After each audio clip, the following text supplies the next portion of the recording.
हम ध्यान में वो क्यों नहीं देख पाते जो सद्गुरु चाहते हैं। अपने चारों ओर नज़र दौड़ाकर देख लो, सारी दुनिया में अरबों खरबों की जनसंख्या है, जिसमें करोड़ों लोगों को नाम मिला हुआ है, यानी जो परमार्थ के साथ जुड़े हुए हैं।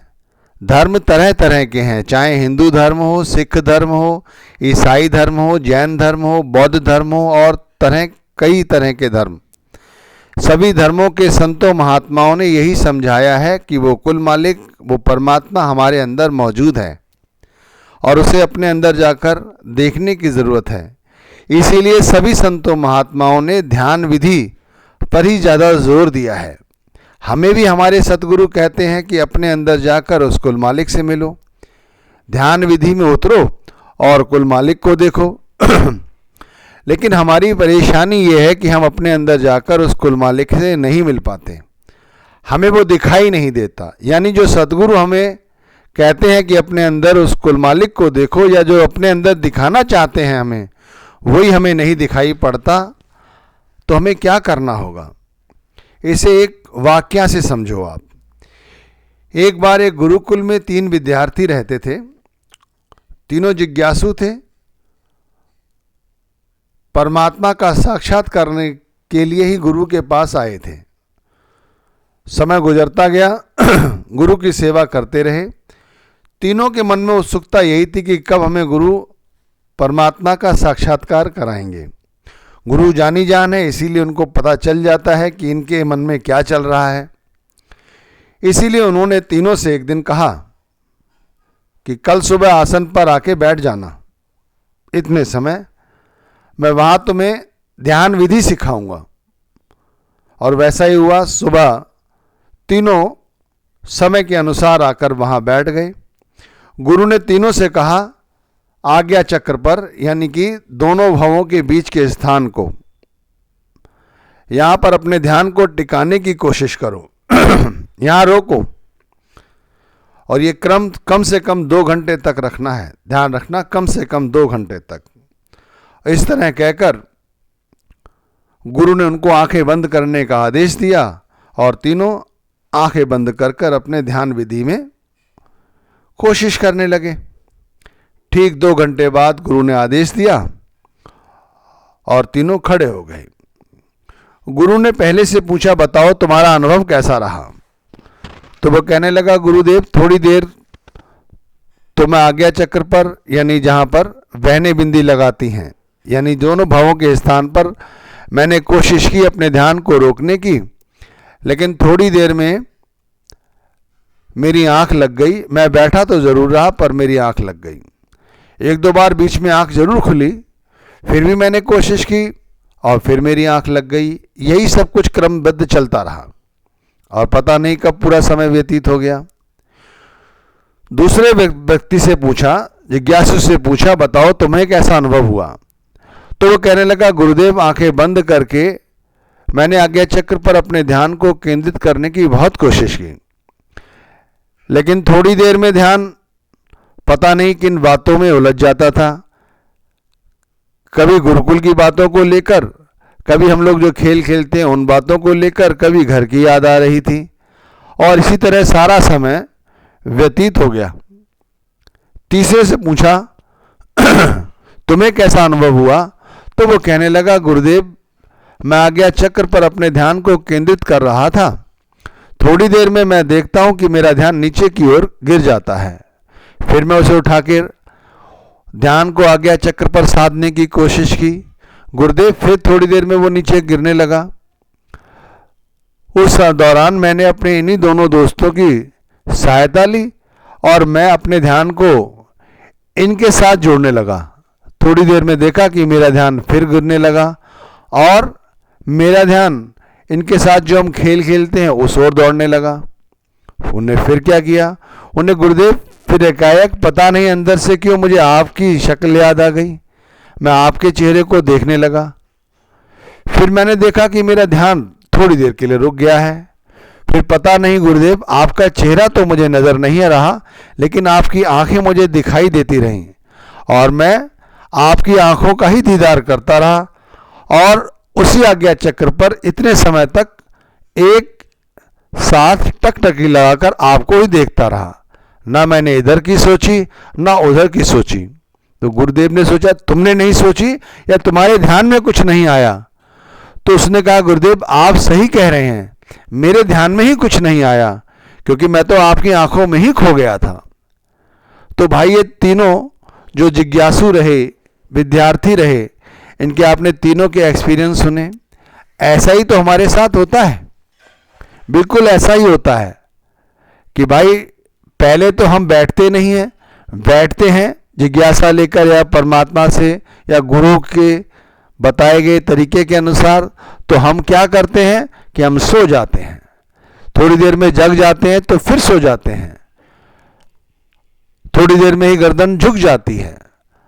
और यदि किसी की ज़्यादा ही चाह हो तो थोड़ी देर में क्या होता है कि वो चाह परिवार का रूप ले लेती है, तो आज्ञा चक्र पर ध्यान उतरकर 9 द्वारों के जरिए फिर बाहर फैल जाता है। तो कभी परिवार को लेकर, कभी कारोबार को लेकर, कभी इन चीज़ों को लेकर, कभी उन चीज़ों को लेकर बाहर ही बाहर दौड़ जाता है। अब तीसरी अवस्था क्या रहती है कि जब आज्ञा चक्र पर ठहरने के लिए हमें कोई स्थान मिल जाए, कोई सहारा मिल जाए, तो हम आज्ञा चक्र पर काफी देर तक ठहर सकते हैं। तो ठहरने के लिए अगर हमें गुरु का स्वरूप यानी गुरु की आंखें का सहारा मिल जाए तो हम काफी समय तक वहां पर टिककर बैठ सकते हैं, यानी अपने ध्यान को एक जगह रोक सकते हैं। ये तो उन बच्चों की, जिज्ञासु लोगों की कथा है जो मैंने आपको सुनाई। लेकिन जैसे जैसे अभ्यास बढ़ता जाता है, जैसे जैसे हमारा ध्यान टिकने लगता है, जैसे उस विद्यार्थी ने कहा कि पहले मुझे गुरु का चेहरा नजर आया, फिर गुरु की आंखें नजर आईं, फिर उन आंखों में ही मैं खो गया। गुरु ने पूछा ना उससे कि तुमने नहीं देखा या तुम आंखों में खो गए? तो उन्होंने कहा मैं आंखों में खो गया, यानी कि फिर कुछ आया ही नजर नहीं। इसी तरह जब हम अपने आप को गुरु के नाम के सपुर्द कर देते हैं, यानी हम जब ध्यान विधि के दौरान अपने आप को पूरी तरह से गुरु की आंखों में या गुरु के सूक्ष्म रूप में या गुरु के धुनात्मक नाम में लवलीन कर देते हैं, अपने आप को सपुर्द कर देते हैं स्वेच्छा से, बगैर किसी चाह के, बगैर किसी इच्छा के, तो फिर क्या होता है? फिर यही होता है कि हम नहीं देखना चाहते, हम जो देखना चाहते हैं कि हमें ये दिखाई दे, वो हमें दिखाई नहीं पड़ता। फिर हमें वो दिखाई पड़ता है जो सद्गुरु दिखाते हैं, वो जो परमात्मा का रूप दिखाता है, वो सद्गुरु का साक्षात्कार कहा जाता है। इसे परमात्मा का भी साक्षात्कार कहा जाता है, इसे मालिक का ही साक्षात्कार कहा जाता है। इसे यही नाम की भजन बंदगी कही जाती है, यही कही जाती है जो हमारे जीवन को उच्च आयाम देती है। देखो, अगर किसी ने ये धारणा बना रखी है अपने दिमाग के अंदर कि परमात्मा फिल्मों के तरह हमारे सामने, चलचित्रों की तरह सामने आएगा, तो वो धारणा गलत है भाई। ऐसी धारणा तो मेरे हिसाब से पालना गलत ही होगा, क्योंकि जितने भी धर्म हैं आज के समय में, उन सभी में बताया गया है कि वो परमात्मा सूक्ष्म से भी सूक्ष्म है, यानी वो परमात्मा जर्रे जर्रे में है, पत्ते पत्ते में है, वही परमात्मा हमारे अंदर है। और कोई भी संत महात्मा के पास ऐसी कोई दवाई नहीं है जो आपको घोल कर दे दे और आपको पीने के बाद परमात्मा का साक्षात्कार हो जाए, परमात्मा मिल जाए। ध्यान विधि के माध्यम से ही हम अपने अंदर उतरकर उस परमात्मा से, उस कुल मालिक से मिल सकते हैं। और मिलने का मतलब है कि हमें ज्ञान हो जाना, हमें ज्ञान हो जाना, और उस ज्ञान का होने का मतलब है फिर हम कोई ऐसा कर्म ना करें जिससे हमें फिर भोगने के लिए दुख उठाना पड़े। भाई संतों महात्माओं का क्या कहना है? वो दिलेरी के साथ ये कहते हैं कि ये हम जो कुछ भी कर रहे हैं, हम अपने कर्मों के प्रारब्ध को भुगत रहे हैं, चाहे वो पुनर्जन्म के कर्म रहे हों, चाहे इस जन्म के कर्म रहे हों, हम अपने कर्मों का भुगतान दे रहे हैं। ध्यान रखिए। अब यदि परमात्मा का साक्षात्कार हो गया, बहुत से लोग ये कहते हैं, मैं आपको बताना चाहता हूं कि हमें शब्द धुन सुनाई देती है, लेकिन फिर भी हम वैसे के वैसे हैं। वो इसीलिए वैसे के वैसे हैं क्योंकि उन्होंने शब्द धुन तो सुन ली, यानी अपने अंदर जाकर शब्द धुन सुन ली, या ऐसा कहा जाए कि ध्यान में बैठकर सदगुरु के सूक्ष्म स्वरूप को तो देख लिया, लेकिन उस स्वरूप को हजम नहीं कर पाए, या जो शब्द धुन सुनी है उसके साथ अपनी लिप को नहीं जोड़ पाए। अपनी लिप को जोड़ने का मतलब है अपने कर्मों में उन चीज़ों को जाहिर नहीं कर पाए। ये कथनी का मार्ग नहीं है, ये करनी का मार्ग है। करनी का मार्ग का मतलब है कि शब्द धुन सुन ली, अपने अंदर कुल मालिक का स्वरूप देख लिया, चाहे जिस रूप में दिखाई दे। ये उनकी मौज है, हमारी अपनी नहीं चलने वाली, अंधे की ताकत नहीं है। ये उनकी मौज है, जिस रूप में हमें वो दिखाई दे फिर उसे हम अपनी करनी से जाहिर करें, अपने कर्मों से व्यक्त करें। जो कर्म हमसे हो गए हैं, गलत हो गए हैं, सही हो गए, उनकी परवाह बगैर किए उनका तो भुगतान करें, और अपने कर्मों को आगे ऐसे ना करें जिससे कि हमें फिर से इन कर्मों का भुगतान करने के लिए दुख उठाना पड़े। हम बार बार एक सी ही गलती करते हैं, इसीलिए तो हम ध्यान में तरक्की नहीं कर पाते। भाई ध्यान में तरक्की करना चाहते हो, सदगुरु जो चाहते हैं कि हमें वो दिखाई पड़े, तो इसके लिए सदगुरु की जो बताई गई विधि है वो सही से समझने की ज़रूरत है।